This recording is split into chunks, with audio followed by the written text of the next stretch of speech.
സന്നിധാനം ശരണമന്ത്രങ്ങളാൽ മുഖരിതമായിരിക്കുന്നു. മകര സംക്രമ പൂജ ഇപ്പോൾ നടക്കുകയാണ്. നമുക്ക് ദൃശ്യങ്ങളിൽ കാണാം. ഇപ്പോൾ അയ്യപ്പ ഭക്തരെ കടത്തിവിടുന്നില്ല ശ്രീകോവിലിന്റെ മുന്നിലേക്ക്. ഇവിടെ ഫ്ലൈ ഓവറിൽ നിന്ന് താഴെ അവരെ തടഞ്ഞു നിർത്തിയിരിക്കുകയാണ്. കാരണം മകര സംക്രമ പൂജയുടെ ചടങ്ങുകൾ ആരംഭിച്ചു കഴിഞ്ഞു. സന്നിധാന സോപാനത്ത് ശ്രീകോവിലിൽ ഇപ്പോൾ ഈ ഇതുമായി ബന്ധപ്പെട്ട ചടങ്ങുകൾ ക്ഷേത്രത്തിന് പുറത്തുമൊക്കെയായിട്ട് നടക്കേണ്ടതുണ്ട്. അതുകൊണ്ടാണ് അയ്യപ്പ ഭക്തർ ഇപ്പോൾ തടഞ്ഞു നിർത്തിയിരിക്കുന്നത്. അതേസമയം ഫ്ലൈ ഓവറിലാകെ അയ്യപ്പന്മാർ ഇവിടെ ശ്രീകോവിലിൽ നിന്ന് പൂജകൾ നടക്കുമ്പോൾ, മണിനാഥം ഉയരുമ്പോൾ അയ്യപ്പ ഭക്തർ ആകെ ശരണം വിളികളാൽ സ്വയം മറന്ന് അയ്യപ്പനിൽ ലയിക്കുകയാണ് അല്ലേ കണ്ണനായർ? തീർച്ചയായിട്ടും സ്വയം മറന്ന് അയ്യപ്പനിൽ വിനയം പ്രാപിക്കുന്ന ഒരവസ്ഥയാണ്. സ്വാമിയെ ശരണമയ്യപ്പ എന്നുള്ള ശരണമന്ത്രം മുഖരിതമായിട്ടുള്ള അന്തരീക്ഷം. ഇപ്പോൾ ഈ മകരസംക്രമ പൂജയുടെ ചടങ്ങുകൾ ക്ഷേത്രത്തിനുള്ളിൽ നടക്കുകയാണ്. അതിനുശേഷം ഉപദേവതാ ക്ഷേത്രങ്ങളിലേക്ക് ആ ഒരു ശക്തിയെ ആവാഹിക്കുന്ന ഒരു ചടങ്ങുണ്ട്. അതിനുശേഷമായിരിക്കും വീണ്ടും അകത്തേക്ക് മേൽശാന്തിയുടെയും കീഴ്ശാന്തിയുടെയും നേതൃത്വത്തിലുള്ള ഈ പൂജാരി സംഘം അകത്തേക്ക് പോവുക. അതിനുവേണ്ടിയുള്ള ക്രമീകരണങ്ങൾ, കാര്യം ഉഷപൂജാ സമയത്ത് അല്ലെങ്കിൽ ഉച്ചപൂജാ സമയത്തൊക്കെ നമ്മൾ കാണുന്നതാണ്. ആ രണ്ട് സ്ഥലങ്ങളിലെ ആ ഫ്ലൈ ഓവറിന് രണ്ട് ഗേറ്റുകളുണ്ട്. ആ ഗേറ്റുകൾ രണ്ടും ഭക്തന്മാരെ കയറി കെട്ടി തടഞ്ഞു നിർത്തും. അതിനുശേഷം ആ ദേവ ചൈതന്യം കടന്നുപോയ ശേഷം മാത്രമായിരിക്കും അവരെ വീണ്ടും തിരിച്ച് അകത്തേക്ക് കടത്തുക. ഇപ്പോൾ പുറത്തായിരിക്കും ഈ ചടങ്ങുകൾ നടക്കുക. ഈ ക്ഷേത്രത്തിന് ചുറ്റും ഈ ഒരു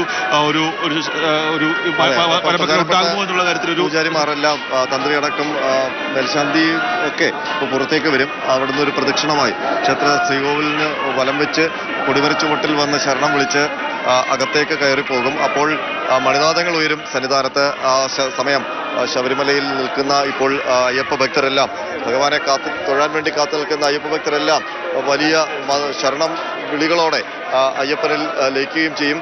ഏതായാലും ഇപ്പോൾ ശബരിമല സന്നിധാനത്തെ സംബന്ധിച്ച് ഏറ്റവും പ്രധാനപ്പെട്ട ചടങ്ങാണ് ശബരിമല സന്നിധാനത്ത് ഇപ്പോൾ നടക്കുന്നത്, മകരസംക്രമ പൂജ.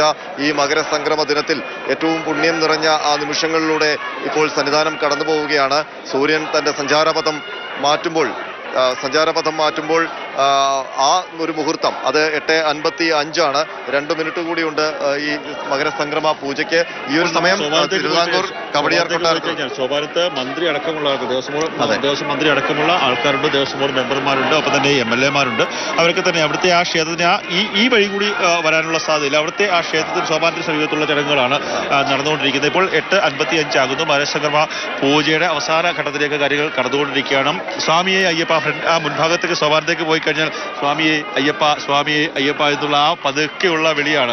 അതിന് മകരസംക്രമ പൂജ ആകുമ്പോഴേക്കും അതിനുശേഷം നട തുറക്കുമ്പോഴേക്കും അത് വലിയ രീതിയിൽ ഏതാണ്ട് ഈ 18 മലകൾക്ക് മുകളിലേക്ക് ശരണവിളികൾ മുഴങ്ങുന്ന ഒരു അന്തരീക്ഷത്തിലേക്ക് കാര്യങ്ങൾ പോകും.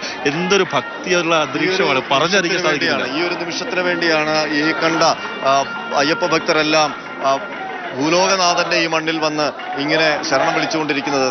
കാശിരാമേശ്വരം പാണ്ഡ്യ മലയാളം അടക്കി വാഴുന്ന ഭഗവാനാണ്. മലയാള നാടിന്റെയും പാണ്ഡ്യനാടിന്റെയും അധിപനാണ് വില്ലാളി വീരനായ വീരമണികണ്ഠൻ, പന്തളം രാജകുമാരൻ, മഹായോഗി. അതെ, ഭൂലോകനാഥൻ എന്നും ഭൂമി പ്രപഞ്ചനും ഒക്കെ നമ്മൾ പറയുന്ന മഹായോഗിയായിട്ടുള്ള പന്തളത്ത് രാജാവായ ഭൂതനാഥൻ. അതെ, ആ ശ്രീഭൂതനാഥൻ ഇന്ന് സർവാഭരണ വിഭൂഷിതനായി വൈകുന്നേരം ഭക്തർക്ക് ദർശനം നൽകും. ആ ദർശനത്തിന് വേണ്ടിയുള്ള, ആ പുണ്യത്തിന് വേണ്ടിയുള്ള കാത്തിരിപ്പാണ് ഈ മകരസംക്രമ പൂജ. ഈ മകരസംക്രമ പൂജാ വേളയിൽ സന്നിധാനത്തുണ്ടാവുക എന്നത് ഓരോ അയ്യപ്പ ഭക്തനെ സംബന്ധിച്ചും അത്രയും പുണ്യം മറ്റൊന്നില്ല. കാരണം ഇവിടെ നടക്കുന്ന പൂജ ഭഗവാന്റെ തേജസ് അങ്ങോട്ട് ഉയരുന്ന സമയം ഈ കൊടിമരച്ചുവട്ടിൽ നിന്നാലും മതി, ഈ സന്നിധാന മുറ്റത്ത് നിന്നാലും മതി, ഈ പൂങ്കാവനത്തിൽ നിന്നാലും മതി, അതാ അയ്യപ്പ ഭക്തരിലേക്ക് ഒഴുകിയെത്തും. അതൊരു വലിയ പുണ്യമാണ്. മുകളിൽ പൊന്നമ്പലമേടിന് തൊട്ടു മുകളിലെത്തിയിരിക്കുന്നു സൂര്യൻ. ആ സൂര്യൻ ഇപ്പോൾ സഞ്ചാരപഥം ഉത്തരായനത്തിലേക്ക് മാറും. ആ ഉത്തരായനത്തിലേക്ക് മാറുന്ന നിമിഷം ദേവഗണങ്ങൾ ഉണരും. ആ ദേവഗണങ്ങൾ ഉണരുന്ന ആ മുഹൂർത്തത്തിലാണ് ശബരിമല സന്നിധാനത്ത്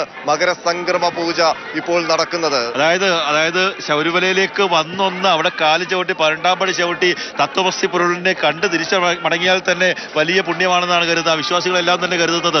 പക്ഷേ ഈ മകരസംക്രമ പൂജ നടക്കുന്ന ഏറ്റവും പ്രധാനപ്പെട്ട വേളയിൽ ഇവിടുത്തെ ഈ നെയ്യുടെ ഗന്ധമേറ്റ് ഈ ഇവിടുത്തെ കാറ്റേറ്റ് അയ്യപ്പന്റെ ശരണവിളികൾ കേട്ട് നമ്മളിങ്ങനെ നിൽക്കുമ്പോൾ പുളകിതരാകുകയാണ്. മാനസികമായും വീശിയടിക്കുന്ന ഇളം കാറ്റിലും ശരണമന്ത്ര ധ്വനികളുണ്ട്. അത് ഈ പൂങ്കാവനം ആകെ ചുറ്റിയടിച്ചു വരുന്ന കാറ്റാണ്.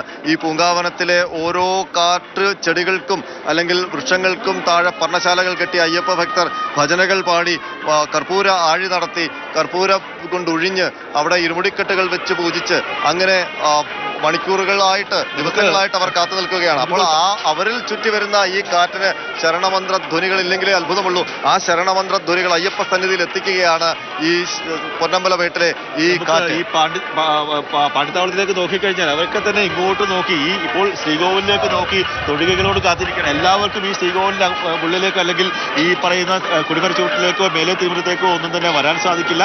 വരാൻ സാധിച്ചവർ കൂടുതൽ പുണ്യം നേടിയെന്ന് കരുതുന്നു. ബാക്കിയുള്ളവർ ഇല്ലെങ്കിൽ തന്നെ ഞങ്ങളൊക്കെ നിൽക്കുന്നത് അയ്യപ്പന്റെ തിരുമുരുതല്ലേ, പാണ്ടിത്താവളത്തല്ലേ, അയ്യപ്പന്റെ പൂങ്കാവനത്തിലല്ലേ, അത് മതി. ആ ഒരു നിലം മതി. ഇവിടുത്തെ ഈ ചന്ദനത്തിരികളുടെ സുഗന്ധം, ഈ കർപ്പൂരാഴിയുടെ ആ സുഗന്ധം, അത് പരത്തുന്ന സുഗന്ധം, അതൊക്കെ ഏറ്റ് ഈ ഇളം കാറ്റേറ്റ് സ്വാമിയെ ശരണമയ്യപ്പ എന്ന ശരണ മന്ത്രം വിളിക്കേട്ടുകൊണ്ട് അല്ലെങ്കിൽ അവരുടെ ചുണ്ടുകളിൽ നിന്ന് മനസ്സുകളിൽ നിന്ന് ഉയർന്ന ആ മന്ത്രം ഉച്ചരിച്ചുകൊണ്ട് നിൽക്കാൻ സാധിക്കാതെ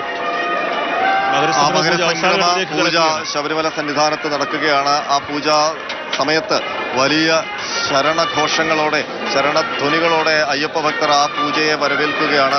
ആ പൂജയെ മനസ്സുകൊണ്ട് ഏറ്റെടുക്കുകയാണ്. ആ പൂജയെ തങ്ങളുടെ ആത്മാവിലേക്ക് ലയിപ്പിക്കുകയാണ്. ഈ 41 മണ്ഡലകാലം എന്ന് പറയുന്നത് അവരെ സംബന്ധിച്ച്